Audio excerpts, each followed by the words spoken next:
in Cape Girardeau, and we'll be talking Red Hawks football with Coach Tom Matukowitz. He is here. Lawrence Johnson, Red Hawks senior safety, is in the house as well. So we'll get a chance to catch up with Lawrence Johnson a little bit later on in the show. Red Hawks are opening their season on the road at Iowa, and Jeff Hansa tells us it's been over 40 years since SEMO has played a team from the state of Iowa. It'll be the Iowa State Cyclones, 1 o'clock on Saturday. We want to invite you to stop by and join us here at Wings Etc., where they've got their award-winning jumbo wings, not only for dine-in, carry-out, but also delivery. You can order Wings Etc.'s menu through DoorDash if you'd like to have it delivered, or you can join us right here in the Cape location. Their menu features their freshly made burgers. They have wraps, subs, quesadillas, entree salads, smoked ribs, and their famous appetizer lineup includes their ultimate nachos and their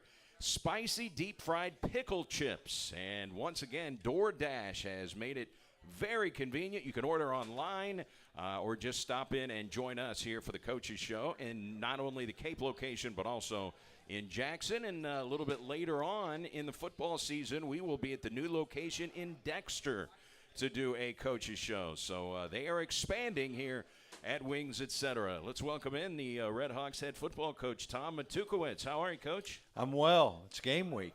Haven't lost a game yet. I'm undefeated this year, so I should be doing just fine. Does it seem like this is your 9th season as the Red Hawks head coach? I don't know. I never think about it. That seems long, but I still as excited this year as I was for our first year. It's just that time of year. And I bet your guys are probably excited about hitting someone who has a different colored jersey on. Usually about this time, they are ready to get out and play someone other than themselves, right? Oh, yeah, for sure. Everybody that's ever gone through fall camp understands that, and just the fact that you're ready to have a different colored jersey and a common opponent to focus on, and it's just, we're ready for it. So you were picked to finish second after finishing second a year ago. UT Martin, the preseason favorite, and it's kind of an odd quirk of the schedule. You don't play UT Martin. That's kind of a weird deal as we try to sort out who the champion's going to be. It is. It's just another crazy thing that's happened in the last year and a half with COVID, all the teams that have left the OVC and all that. The scheduling has been a real challenge, and we just do the best we can. I hate that we're not playing UT Martin. It's kind of – I've tried to turn that into a game that I always circle because I'm comparing myself to their coach. Jason Simpson has done a great job. When I got here, he was 7-1 versus SEMO. And so, and I don't see a good reason for that, as a school. And so that was one thing that I really tried to circle to make that be, we should be competing day in or year in, year out with UT Martin. And so even though we're not going to play that, it is kind of a fun schedule, it really is. But it is hard, we play 11 games, 7-11. We're nationally ranked a year ago. You have some really known names, Nichols and Central Arc, and these type of teams are all, kind of FCS blue blood programs. They've been nationally ranked probably more than they haven't been. And so that's fun to get to go play those. Of course, our rival that we play every year has got a great ball club, preseason nationally ranked 10. We get a great FBS experience up in Iowa, at Iowa State. And I don't know if you've ever been to Ames, but they do a great job. They love their football there. It's a great tailgate. It's a grass stadium. And going in the north is nice also to start the season. I think the long-range forecast said 82. Normally we're open around here or south, and it's always a lot harder. So just that concern, because obviously depth's a concern, and when it's hotter, it's even worse. And so, just a fun schedule. A lot of, even Lindenwood, we don't know much about them, but that's going to turn into a good rival for us. And they've got nice facilities. You've probably seen pictures of their facilities. Yep, got a great campus. Of course, they got St. Louis right there and all that, and so looking forward to it.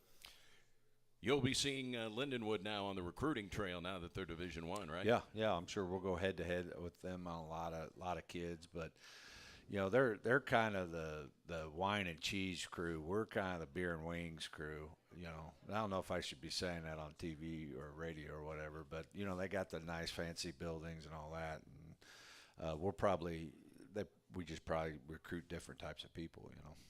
Iowa State. I have been to Ames. My brother graduated from Iowa State, and he graduated vet school from Iowa State. Wow. So he was there for 8 years, so I've been to Ames Did he love it? a few times. He absolutely loved it.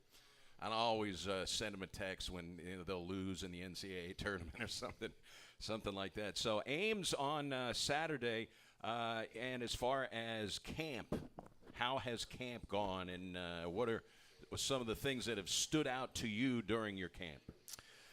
Well, I think one is this is a pretty connected group. That was one priority we made even since January, was really try to team build and get our team close. And it feels like we've done that. And this team kind of has shown that they care about each other, which is going to make that there's no commitment without connection. So it feels like we're going to be a pretty committed team. Because we don't want to let each other down and those type of things.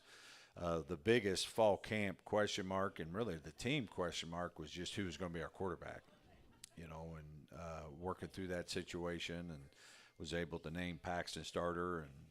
And just like with any quarterback, until they play in a game, you don't really know.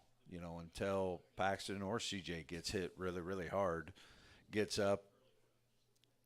You just don't know how they're going to respond to the games and all that. But we are excited. They've done a great job of competing against each other, and I think both quarterbacks are better than they were in January, and that's the point.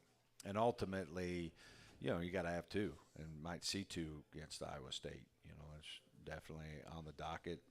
I'm not going to have any preconceived ideas. Let the game unfold, and our job as coaches is to just adapt and adjust to what we're seeing. Now, I would make sure I pronounce his last name correctly. I'm told it is De Laurent. So it's Paxton De Laurent. Jeff Hansa confirms. We want to make sure we pronounce the quarterback's name correctly. But transferred from Central Methodist, what did you see when you watched game film when he played at Central Methodist? And then what have you seen in terms of an evolution as he makes his way to be a Division I quarterback? Well, he was a dominant player. He was named the player of the whole conference, and so he played at a really high level. They had one of their best seasons they've ever had, which, winning is a stat for a quarterback, right? And so they made the playoffs for the first time, I think, in that school's history. And so that was kind of got my attention. And then, his ability to create and make plays, and you just don't know, coming from NAIA, the big jump to Division I, what's that going to look like at our level, when people are faster and those type of things. But just the kind of person he is, the work ethic and the character was something that drew me in. I mean, just every time I kept asking a question, I just liked it more and more. The more you got to know him, the more you liked him. And so, he really recruited us. I don't know if you know that story, but no, he had been sending emails, and hell, I don't even check my email if Brady sends me one, right? Let alone some random kid, because we get 100 emails a day, right? So I'm not checking those. But his mom sent me a letter to my home address. And then I said, hey, you need to look at that. I don't think I've ever had a mom send you a recruit. And I was like, you know what, you're right. So I read it, flipped on my phone and started watching him a little bit. And I got it on Thursday, okay, the last recruiting weekend. I call him that night, and I ended up bringing him on an official visit the next day. Got to know him, his family. I talked to his high school coach, who is a really good football coach in Camden, and they had a lot of success with him. He really got caught up in the COVID. That year in COVID is probably why he didn't get recruited, because no one was able to see him play. They come up that weekend. We liked it. He liked us, and We offered him, and he accepted it. So it was a 72-hour recruiting process. I mean, these other kids, I spend 7,200 hours recruiting them, and they're terrible when they get here. So it's good to have one of these. So, and 6 feet 5 inches tall. He's a big guy. Big guy. You know, oddly, he was probably our best basketball player on our team. He's kind of the sneaky guy. He's kind of the Larry Bird. Like, on paper, you watch him run a 40, or he's not a track guy or anything like that. He's not like, wow, athletically. He's just a really good athlete at everything.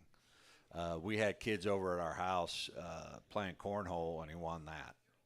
You know what I mean? He's just kind of that guy that wins at a lot of things, and he's a gym rat, wants to be a coach, never gotten a B in his life. I mean, he's just really high-end character-wise and been fun.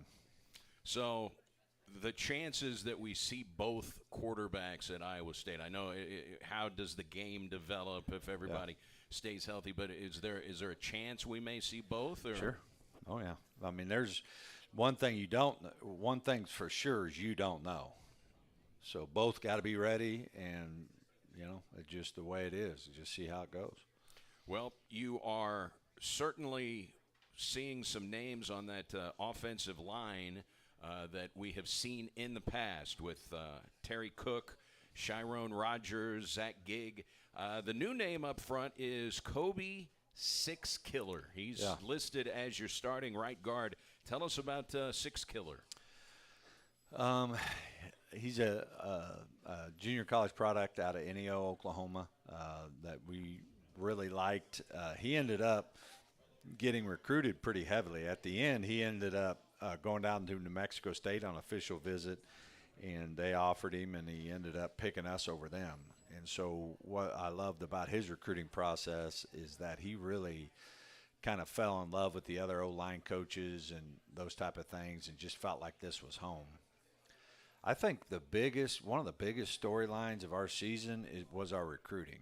Like, you think about Ryan Flanoy, you seen him?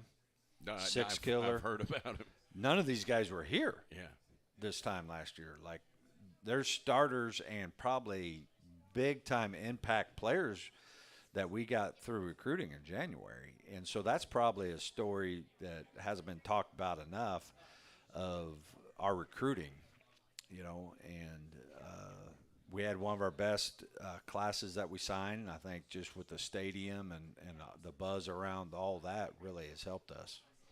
Ryan Flournoy is who you just mentioned, Coach. Transfer from Iowa Western Community College. Why is he going to be an impact player for you?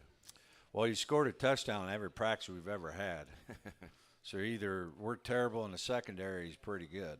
I mean, he's just has it. And I hate to say it because this is all still practice. Sure. You know, but 1 + 1 usually equals 2. And so he's a dominant skill set. He's probably top 5 on our whole team in a bunch of skill sets. Like, he is just really, really talented. But he's also extremely committed. One of our hardest workers, tough, physical. Was named team captain, even though he just got here in January. So same way with Paxton, which is impressive to earn your teammates' respect that quick. And for those who don't know, the players vote on that, right? Yeah. And I changed our team captain, how we did it. So I took I think I took 22 people through a leadership class in the summer. And then we ended up with 11 of them got to apply to be a captain. And eventually we ended up with 6 captains. But I just feel like leadership is not being taught very well in America. And it's the one thing that makes all things better. Anytime you see just bad decision-making and all the things our country's going through, it's really a lack of leadership. And where are they learning it from? And so that's why I really felt like I needed to do a better job of teaching my players to lead. Plus, they're all going to, first of all, you're going to lead yourself. Second of all, you're going to lead your family, maybe a business. Like, these are really important things that they need to walk out of our program knowing how to do. And so really try to do a better job of that this year. And because it's easy to say, hey, you got to lead. I mean, Lena can tell him that. Well, how do I lead, Coach? And that's a challenge that I took on, but also how do I develop leadership? Because it's just like anything. How do you get better at football? You play football. How do you get better at leading? You lead. So I get to give him more opportunities to lead and work those skill sets just like any other skill set. So that was a lot of fun for me to do this summer, and I think our players really appreciated that and realized the value in it. And Lawrence Johnson, he was our top vote getter for leader, and so he's come a long ways. Because when he first got here, he'd have been the top vote leader to be leaving. So he's come a long ways, and just so proud of him and a lot of our players. Basketball coach Rick Pitino wrote a book several years back. It's called Lead to Succeed, and he just documents leaders. He only had one athlete in the entire book. He just talked about leadership.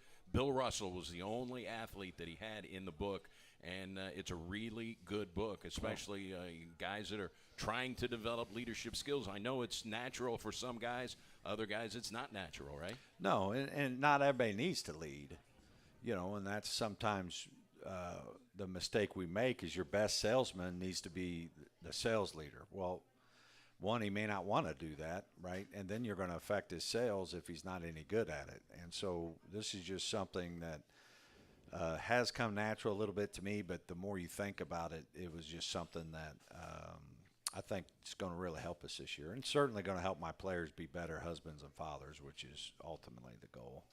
Getting playmakers on the offensive side of the football, that's how you succeed offensively. And we know, at least what we have seen so far, Ryan Flournoy, you believe he falls into that category.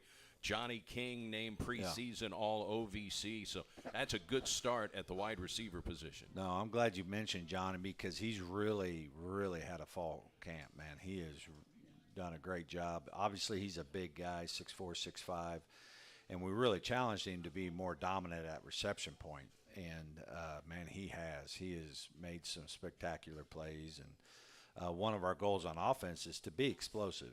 The days of going on 10-play drives are pretty tough. Like certainly with Iowa State, like we're not just going to march it up and down the field. We got to try to make an explosive plays and to have those type of weapons out there and a guy that can get it to him, but then also have the balance with Geno that we can do lots of things. Like we aren't going to be, hey, we can only right-handed. Like we could go both ways to the hoop, right and left. And so you want that kind of balance on offense, to hopefully get some of those quick scores. You've got one of the best running backs in all of FCS college football. Geno Hess is on multiple All-American teams, Coach. He's the Walter Payton Award is the equivalent of the Heisman Trophy at the FCS level, and he's a finalist for the Walter Payton Award. I mean, this is truly one of the special running backs in the country, Geno Hess. Yeah, it's been fun to see his growth, Each and every year he's gotten better, and both skill set and off the field with leadership and those type of things. Just really challenged him to be a great teammate. Everybody wants to pat him on the back and tell him how good he is and stuff like that. And to me, you're special in what kind of teammate you are and what kind of character you have, and do you take care of your teammates and stuff like that. And he's really grown that way. He's probably one of our top 5 teammates as far as caring about everybody, knowing everybody's names. He shows up for community service all the time, just things like that I'm very appreciative of. And he's closing in on some all-time records at SEMO, closing in on Earthquake Anderson, and that is tough to do in this program. Yeah, for sure. It's been special to have him, and he'll certainly be the featured back, but we certainly got to be able to have our number 2 and number 3 ready, because that's just the violent sport that we play. There's an injury that can happen, but he's certainly going to be a workload and a workhorse for us, and he's going to carry it a bunch. Boy, that's the thing that we've seen in his career. He is tough. I mean, He posts. He's not on the sideline, my ankle hurts, nothing. He is out there and carries the ball a lot. And you see running backs that get better as the game goes on. that's he's him. a fourth quarter guy. Yeah, he runs really. He's hard to tackle. Just size-wise and those type of things. So those get exaggerated in the fourth quarter when you're tired on defense, right? And you break those arm tackles and stuff. Shamensky Rucker was a guy who had some good moments for you last year. Yep. And he's listed at number 2 on the depth chart. Tell us about Rucker. Yeah, I mean, he was our starting running back the last game of the year when Gino was down and did a great job, and we ended up beating a top-ranked UT Martin team. So feel good about him, and we ended up getting a kid named Daryl Smith who has, kind of come on and probably that number 3 guy. And both of those will be in the return game, probably kickoff return. So that's good that both of those guys have continued to improve and be able to help us even not at running back at other positions like kick returner. And you don't utilize the tight end a lot, or you haven't the last couple of years. I mean, not that, you obviously will throw the football to the tight end, but Will Weideman back, a veteran guy with a lot of experience on this club. Yeah, I agree, and he's the same way. He's gotten a lot better. Like him and Cordy, he's already have his degree. Like the only reason he came back was, to try to help us win. Like he has done a great job getting better, and we've been able to throw it to him a lot more in fall camp, and so hopefully we can continue to do that because those are obviously threats. You see it in the NFL all the time. It's just a mismatch size-wise on DBs. So you've got a transfer from Missouri State, Demoria Vick at wide receiver. Tell us about him. Yeah, he was one of their better receivers. They had a coaching change. I had several guys on my staff that are from Missouri State. Say they knew the kid. They knew what kind of player was, but as important, what kind of character he had and that he'd be a good fit for us. And so we were able to sign him, and he's played a lot of football. He's done a lot of great things, and so I really believe those 3 receivers are as good as any 3 in our FCS football. Like, I believe that. Now they got to go prove it, but certainly our wide receiver room is pretty talented. But it's top heavy. We gotta develop some depth in some of those positions underneath it because you get injured and it's a real possibility you get average pretty quick. So when you talk about experience, one final thing on the receivers. Christian Wilkerson in camp with the New England Patriots. Again, he was on their practice squad last year, caught a couple of touchdowns when they called him up to the Pats. Wilkerson, we saw him for 4 years here. Compare and contrast maybe some of these receivers versus a Christian Wilkerson. I just don't agree in doing that. That'd be like, hey, compare Georgia and Shelby. That's not fair, And one thing's for sure is you can't compare practice to games. Christian Wilkerson was a dog here and has done a lot of great things. And we've had some amazing – you go to Willie Ponder. I mean, we've had some amazing wide receivers. And Paul McRoberts. And I hope we're talking about those guys, Johnny King and Ryan and all those guys in that same light. But they have to do it on the field before you can even start to have that conversation. Well, the thing we saw with Wilkerson, too, he got better – at reception point and then in yards after catch. Right. Yards after contact, he kept getting better and better. Exactly right. Christian Wilkerson wasn't even good enough to play as a freshman. I tell his story to every one of my freshmen. The guy that's playing in the NFL wasn't even good enough to play for us as a freshman. And how important the offseason and the commitment to just getting better and losing the ego. A lot of people, they want to say, well, coach doesn't like me. He keeps bringing up my faults. Well, no, that's how you get better, and lean into those. And he did that. And, we saw the advantage. And that's what I'm excited about a game. Like, we need a game to just find out who we are. What are we good at? What are we not good at? Because every single team that plays will have something that's wrong with them. And then the chase is on between game 1, 2, 3, and 4. How much better can you get? And that's what I enjoy doing. Like, I love trying to make things better. Now, on the defensive side of the ball, the thing that jumps out at me is the experience you have in the secondary. Of the 8 players that appear on the 2-deep depth chart, 7 of those guys have played significant minutes for the Red Hawks. Yeah, for sure. You know, a lot of those guys had to play last year before their time, before they were ready, and they had to, you know, just grow through the failures and the lows of some of those games, but then had gotten better, and now we get to reap those benefits of a lot of those guys being back this year, and we should be good. We're still thin. It's kind of like wide receiver group. We got to continue to build depth and those backups, and you know, you got to continue to do that. And the guy who we're going to talk to here in just a couple of minutes, Lawrence Johnson, one of your veterans, Coach.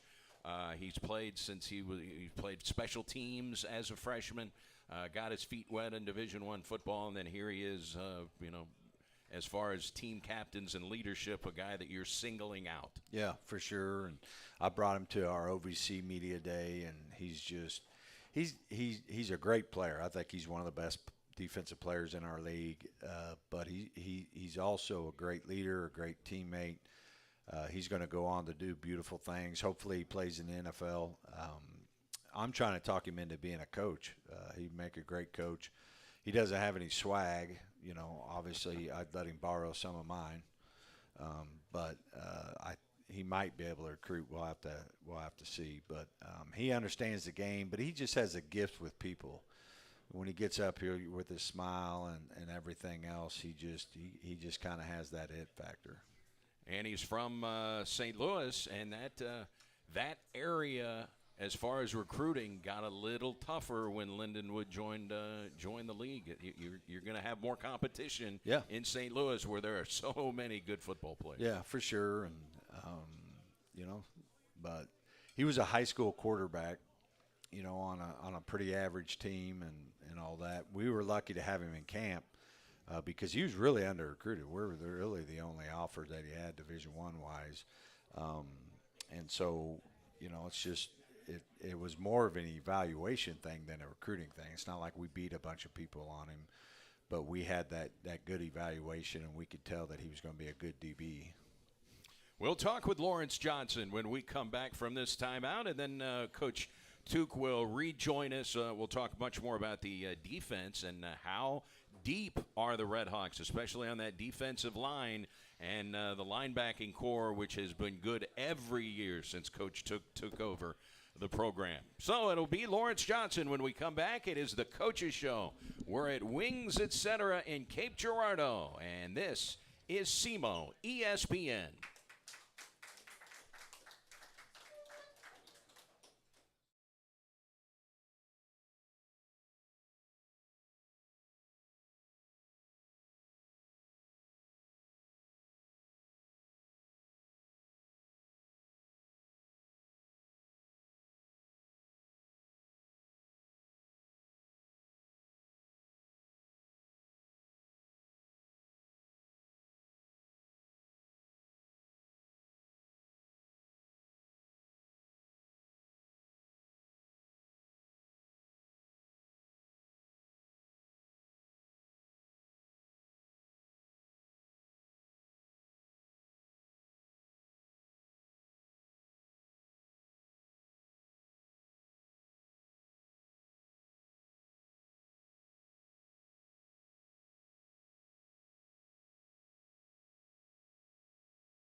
Nick Gerardo. And did you know that there are over 70 items on the menu here at Wings that are not wings? And did you also know that you can get it delivered to wherever you are through DoorDash? And it just takes you a couple of minutes, set up a DoorDash account, and you can order through the DoorDash app, or you can order online on their website, or you can enjoy the delicious menu right here at Wings, etc. And if you're coming, their daily lunch specials start at just $9.49. So certainly take advantage of that if you're coming for lunch. And their daily lunch specials every day of the week, because they're open 7 days a week and late on the weekends because the games sometimes run long. And you'll see sports on every television in the house here at Wings, etc. And we'll be right back in the Cape location again next week. Let's talk it over with Lawrence Johnson, senior safety for Southeast Missouri State. What was on the menu here? I saw you were enjoying the Wings menu prior to us putting a headset on you. Man, I had to get some wings, man. A good 24-piece. Put it down real quick. All right, what now, bone-in or boneless? I had to get the bone-in. I'm a bone-in guy, too. Yeah. Okay, and the flavors? I had 12 garlicky parm mixed with hot, and then 12 Asian kick. I think them the best flavors. So those are your go-to when you come to Always, Wings? every time. So how grueling has camp been? This is this is your fourth camp? 18, 19, 20, 20. This is your fifth camp, isn't it? So this is my fourth camp because the COVID year, we didn't even do camp. We did like one day and then we just shut everything down. But, man, this camp was a real grinder, man. We were super hot days. Guys losing 5 pounds a day after every practice. It was a real grinder. Like, it really tested us as football players, and not only as football players, but just as men, like it really pushed us to our limits. But I also will say that this has probably been the most fun camp that I've been in since I've been here in SEMO. And the guys who you've got in that defensive backfield, man, you got a lot of veterans back there, a lot of guys who have a lot of snaps under their belt. Yeah, man, we really, like Coach Took said, we really had a lot of guys a lot of young guys get a lot of snaps last year, and so now they have this experience factor that really plays a long way in college football, and that's just so good for us because we're experienced back there now. So you say guys are losing 5 pounds per practice. What is the key that you don't lose too much weight going through camp, because you want to keep that weight on? Yeah, I would just say, like, really putting the effort into, like, the effort that you put into, like, actually practicing and watching film, putting that into nutrition, like, actually making sure that you're eating as much as you're supposed to and drinking water, like gallons of water, just really being conscious of your nutrition, really putting that as a priority. That's probably. So how big of a change was it? You go from Riverview Gardens High School, now you come to Southeast Missouri State. Did you have any idea about diet and nutrition back when you were a high school player? No, I actually didn't.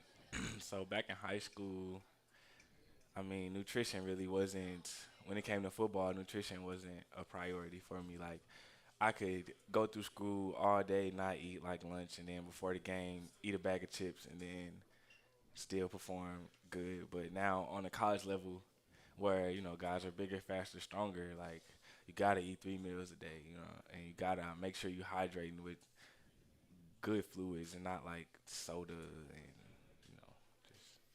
So I actually broadcast a football game from your high school. I think it was 2008. And so we're breaking the equipment down after the game, and there's a shooting. And all of a sudden there were probably 8 or 9 cop cars. And it didn't actually happen at the game. I think it happened like across the street or something. But I just remember driving home that particular night with all the all the squad cars. That's the only time I've ever been to Riverview Gardens High School. Yeah, it's a real rough place, man. I can really say that I'm blessed making it out of it, and I really thank Coach Took for giving me the opportunity to better my life and not, getting caught up in all that. Lawrence Johnson, senior safety, our guest here on the Coaches Show. Now, you were a high school quarterback. You threw for over 1,200 yards, 7 TDs as a senior, ran for 9 touchdowns. Tell us about playing on that side of the football. I miss it, man. I miss scoring touchdowns. I miss juking guys and stiff-arming guys, all that. I do. I miss it. But playing safety is almost the same, in my opinion. The way that SEMO uses me on our defense, I feel like I'm basically the quarterback on the defense. So it's kind of the same. It goes like hand in hand. Best football player you ever played against? The best football player I've ever played against. Or maybe a couple of guys that. I can't think of his name. From Montana State. Okay, so somebody for the Bobcats. Yeah, him. He's actually in the NFL right now. I think he's with the Saints as a linebacker. And then James Robinson, of course, from Illinois State. He was pretty good. Well, he was a beast, wasn't he? Yeah, he was a beast. Yeah. And you got to play alongside other side of the football, but Christian Wilkerson, he'd have to rank up there pretty high. Yeah. That was going to be my number one, but you said play against, so I didn't add him. Okay, well, you had to play against him in practice. How tough was he to defend? Man, he was unreal at reception point. It was like when you're going up a Christian, it's even if the quarter, people say like it's a 50-50 ball, but when it's with Christian, it's really like an 80-20 ball. Yeah. So that was one of the guys. Drew Forbes, another great football player, and Marquez Terry. Great football players, man. I'm really blessed to say that I played alongside and got to become a better football player by, training with them, alongside with them. How tough is it to go up against Geno Hess in practice every day? What makes him so good? Geno, my roommate, we actually lived together. Me, Geno, and Trey Hodges, we all lived together. But he on that list too, one of the greatest football players I've played with. He's actually good, really good, man. What makes Geno so good is he's just super hard to tackle. Like, and he has like some amazing ball carrier vision. Like, he really is patient behind the line, and it's like he sees the holes before they even open. So I feel like he has. Like his vision gives him that one step ahead of the defense. And like I said, he's really hard to tackle. Like, he has like a thick lower frame, and it's hard to wrap him. Also, he's pretty like agile. Not really like agile, but just like he makes like some subtle moves when defenders get close, and it makes them miss. All right, so as you guys get ready to head to Iowa State, what's the thought process here going up against a team that plays in the Big 12? It's another Saturday, another college football Saturday. We're going to treat Iowa State just like we treat everybody else. Like, we know that they are a higher level of football, but at the end of the day, they have to put their pads on just like we do, and, they have good players. But we have good players. They have good coaches, but we have good coaches. So at the end of the day, we just treat it like another game. We're going to give it all like we do every Saturday. All right, as you get ready to count down to kickoff, as the season opener approaches, what emotions does Lawrence Johnson get? Do you get nervous? Some guys. Bill Russell is the greatest winner in the history of professional sports with all the championships he won with the Boston Celtics. He would throw up before every game. This is the great Bill Russell. What is it like for Lawrence Johnson leading up to game day and kickoff? So this morning I got out of bed and I was just heavy, going to walk into the car dancing because it's game week. I've been waiting on this since last fall, and it's just so amazing that it's here. Like, really, I'm just antsy. I'm ready. That's really all I can say. All right. If I had to ask you about guys in the weight room, because that's such a big part of college football, who is the one guy that sometimes you will just stop and watch in the weight room? Myself. Okay. No, not nah, not me. I would have to say Ryan Flournoy. That's a guy. Stephen Lewis. That's another guy. So Flournoy, he'll be new for Red Hawk fans. Tell us the type of receiver he is, because you're seeing him in practice every day. I mean, Ryan is just a all around like go getter. Like, he's just a dog, in the simplest words. Like, I mean, he got good routes. He's great. Like, he's phenomenal at reception point. He can block. He's good with the ball in his hands. He can make plays off screens. That's really just it. He's just a great football player. All right, and the kickoff is going to be 1 o'clock in Ames, Iowa. You ever been to Iowa? Nope, never been to Iowa. So this will be your first trip. Yeah. All right, going to be fun as the Red Hawks and the Cyclones go at it. Are you on social media? Can we give you a follow on Twitter or Instagram or anything? Yeah, you can follow me on Instagram at se.7.en. All right, you're going to have to go through that again. se.7.en. All right, there it is on Instagram. It is Lawrence Johnson, and stay healthy this year. We can't wait to kick it off on Saturday at 1 o'clock, and we can't wait for the home opener in 3 weeks as well. Lawrence, thanks so much for the time. We appreciate it. I appreciate you, too. All right, that is Lawrence Johnson. Appreciate his time. Coach Tuke will rejoin us as we get ready to kick off the season. It will be on Saturday, 1 o'clock in Ames, Iowa, against the Iowa State Cyclones. More with Coach Tuke from Wings Etc., the Red Hawks Coaches Show on SEMO ESPN. Does having a game on the TV make a sports bar? Wings Etc. in Cape and Check.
week at the Cape Girardeau location, as the Red Hawks will then be preparing for SIU Carbondale. Coach Tom Matukowitz rejoins us. Good to hear from Lawrence Johnson. That's a guy that it probably lights up every room that he comes in contact with, right? It is, and it's just a good reminder for me is, every team has a life cycle. Like, we have basically 4 more months with this team. Like, I got 4 more months with Lawrence.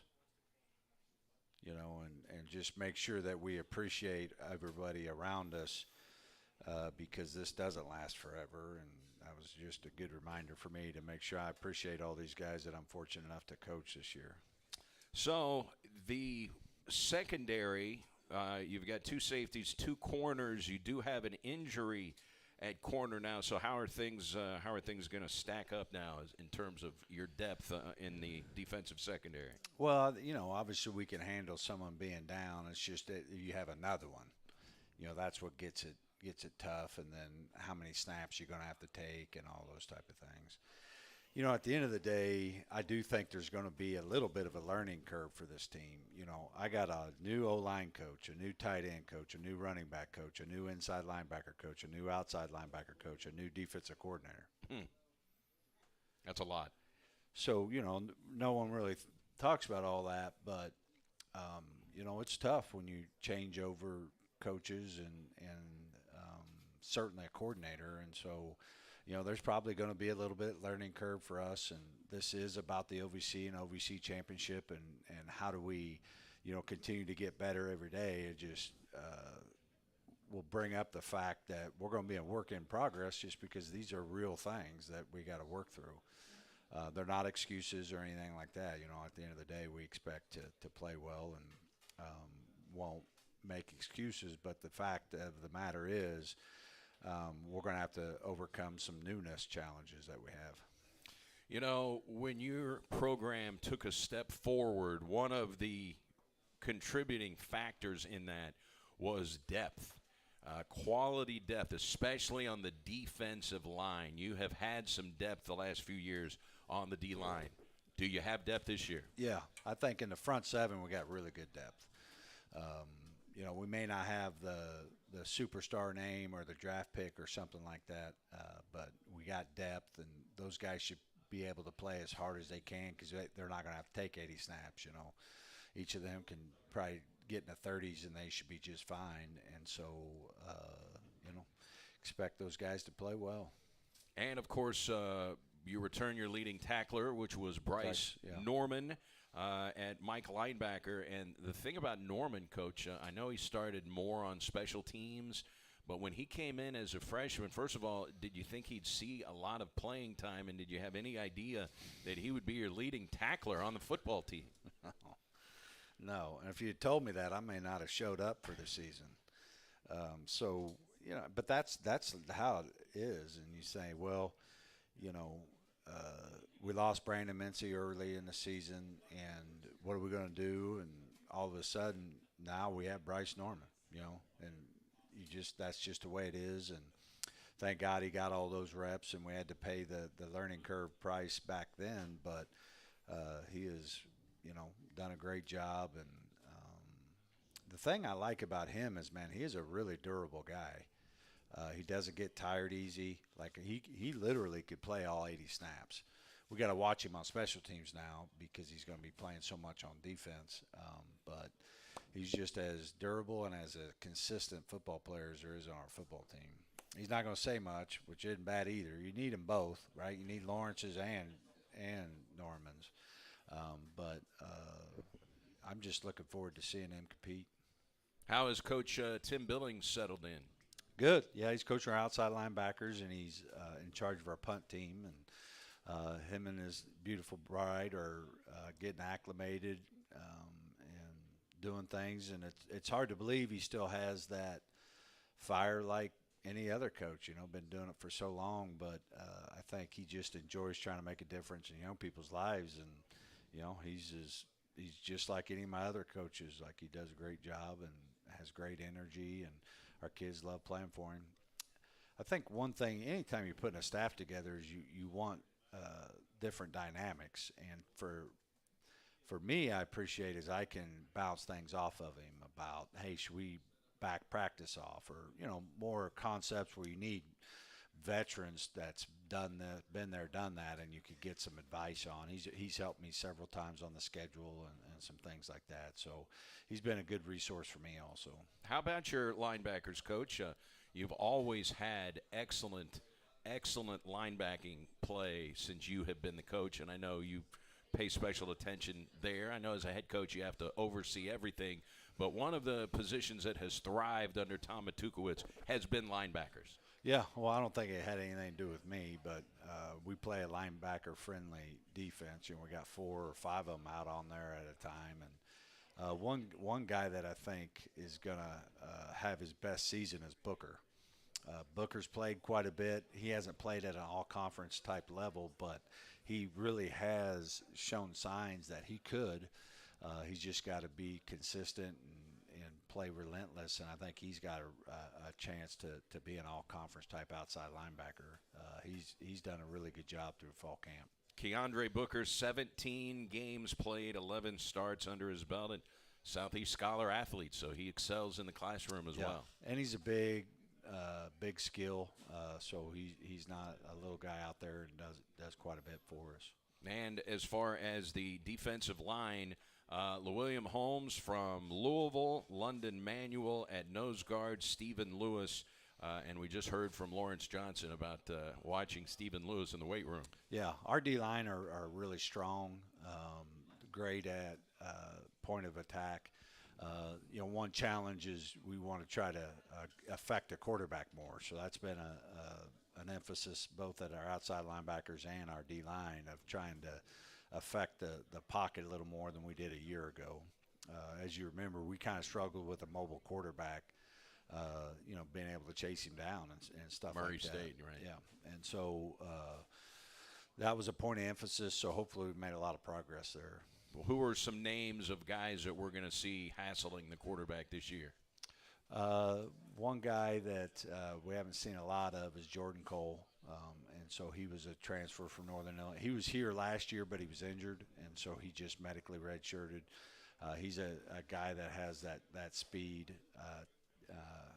Kalen Tyus played a little bit last year, pretty sparingly, played a lot on special teams, but he's done a great job in the weight room and has putting on some added size. Austin Carter, you probably remember him. He played pretty significant snaps, but now is a veteran, and so he's coming off a little bit of a banged up knee, but should be able to affect the quarterback. Boy, and Mike Matthews, he made some plays for you last year. He's closing in on 100 career tackles. Yeah, played a lot of football. Like I said, we got a lot of linebackers that, not that other than Norman, they're not necessarily a name, but they've played good ball here, So what's going to be the key Saturday to go up to Iowa State and give them a football game?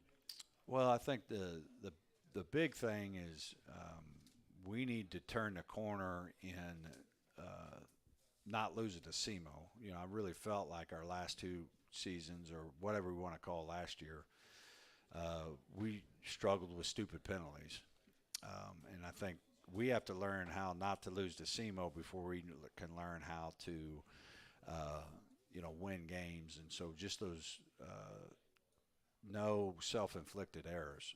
Obviously can't turn it over, but more so, and we won't do that. We haven't, since I've been here, we've been pretty good with football, but it's these other things that hopefully we've worked really hard on, because that's going to give us the best chance to get in a fourth quarter game. The longer you stay in the game, the easier it is to stay in the game. And so if we could get it to a 1 or 2 score in the fourth quarter, now you got a shot. One of our program philosophy is to be the best conditioned team. And if we could get into a fourth quarter game with somebody and be fresher than them,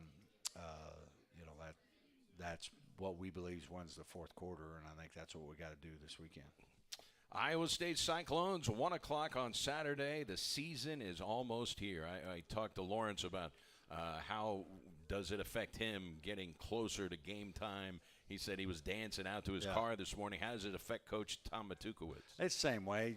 You're just hopping out of bed and ready to go and excited.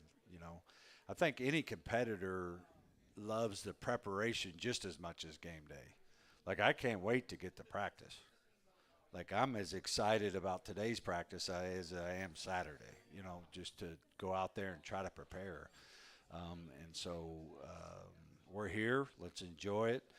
But understand it's not a lot of fun when you don't play well. And if you want to play well, then you need to prepare well. And that's going to be my main point today in team meeting. So what do you know about Iowa State? They're guarding their depth chart as if it's a top secret information, so it's hard to get any information out of Iowa State. I know they were a veteran team last year, lost some key guys. So what do you know about the Cyclones?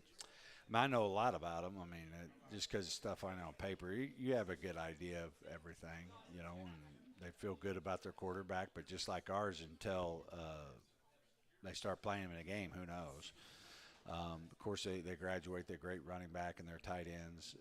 They're veteran in the O-line, and then they have a draft pick at receiver. So really, really talented guy there. Defensively, they're kind of a defensive football team. They have a unique scheme and have done a great job there. And, you know, teams have had a challenge of scoring. So it'll be a tough task, but just excited that I don't have to worry about it being 100 either, you know, with cramping and injuries and stuff like that, that we could just go out and enjoy a great college football Saturday in Ames, Iowa. Going to be fun, and the weather should cooperate. Coach, we wish you certainly the best of luck in Ames, Iowa on Saturday, and we will talk to you again next week. Thanks Sounds so much good. for your time. Thanks. That is Coach Took, and that's going to do it here for the Red Hawks Coaches Show here at Wings, etc. Don't forget, 1 o'clock kickoff in Ames, Iowa on Saturday for the Red Hawks season opener. We'll get you back into regular programming here on ESPN, and we'll be back here next Monday at 12 noon, the Red Hawks Coaches Show. So long, everybody, from Wings. 8228 FX, get your ride on. SEMO ESPN, powered